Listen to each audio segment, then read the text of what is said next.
أولا هذه الجموع العامة أنا أعتقد أنها غير قانونية بالمرة. أقول وأطرح بعض الأسئلة: هل هي جموع عامة للفرع أم جموع عامة للجمعية المتعددة الفروع؟ والله عزيزي هيكل، أولا هذه الجموع العامة أنا أعتقد أنها غير قانونية بالمرة، غير قانونية. ولكن قبل أن نناقش قانونيتها من عدم قانونيتها، هنا أطرح سؤال وهو مهم جدا: أين كانت الجامعة الملكية المغربية لكرة القدم؟ وأين كانت العصبة الاحترافية لكرة القدم؟ وهما الجهازان المسؤولان عن كرة القدم المغربية، أين كان؟ وفريق الوداد الرياضي لم يعقد جموعه العامة لكل هذه الفترة الزمنية الطويلة. أنا أعتقد أن من مهامهم الأساسية والجوهرية هو ضرورة احترام القانون، وخاصة قانون الجموع العامة. أنا أعتقد أن مسؤولية الجامعة ومسؤولية العصبة في الاستهتار بالقانون ثابتة، وأعتقد أن أخلاقيا غير مقبول بالمرة.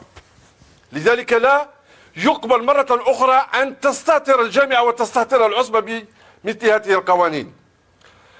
أما على مستوى الجموع العامة أنا أقول وأطرح بعض الأسئلة: هل هي جموع عامة للفرع أم جموع عامة للجمعية المتعددة الفروع؟ إذا كانت للفرع كان من المفروض أن تكون داخل الجمعية العامة المتعددة للفروع. أنا أعتقد أن هذا إشكال قانوني، وأن الوداد سقط في مثل هذه الأخطاء غير مقبول أيضا.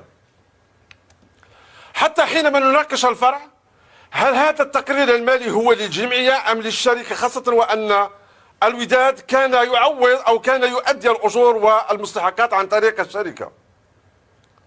ثم داخل التقرير المالي، وأنا أعتقد أن هناك غابة ذكاء عن الإخوان الوداديين، تكلموا عن هبة رئيس الوداد الذي يوجد بالسجن. رئيس الوداد يوجد بالسجن وبتهم ثقيلة. أنا مؤمن بأن قرينة البراءة موجودة، ولكن إذا ثبتت هذه التهم عليه فهي إساءة للوداد.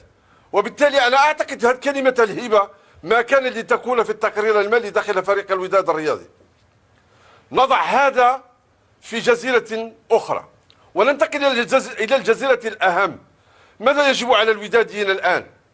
أنا أعتقد على المكتب المسير الآن، وهو يضم وجوه مميزة جدا جدا، وهو بالمناسبة جمع عام انتخابي وليس جمع عام لتصريف المهام، لأن ولاية الرئيس السابقية انتهت.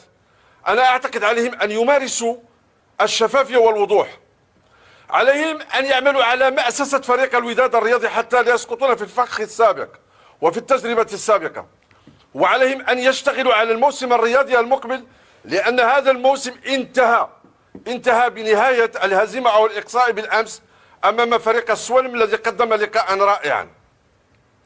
وأيضا من داخل هذه الأزمة ومن داخل درس الوداد الرياضي، أقدم أيضا رسالة واضحة إلى الجامعة الملكية المغربية لكرة القدم وإلى العصبة الاحترافية: عليكم أن تركزوا كثيرا على مصادر أموال الأندية الوطنية، وأن تدققوا في مصادر أموال الأندية الوطنية، وعليكم أيضا أن تعطوا الصلاحية المطلقة للجنة مراقبة مالية الأندية، لأن فيها من الكفاءات وفيها من القامات المستقيمة ما يكفي. لأننا نريد أولا الوضوح في مصادر الأموال، ونريد أيضا التنافس الشريف داخل كرة القدم الوطنية. درس الوداد بليغ وعلينا أن نستفيد منه.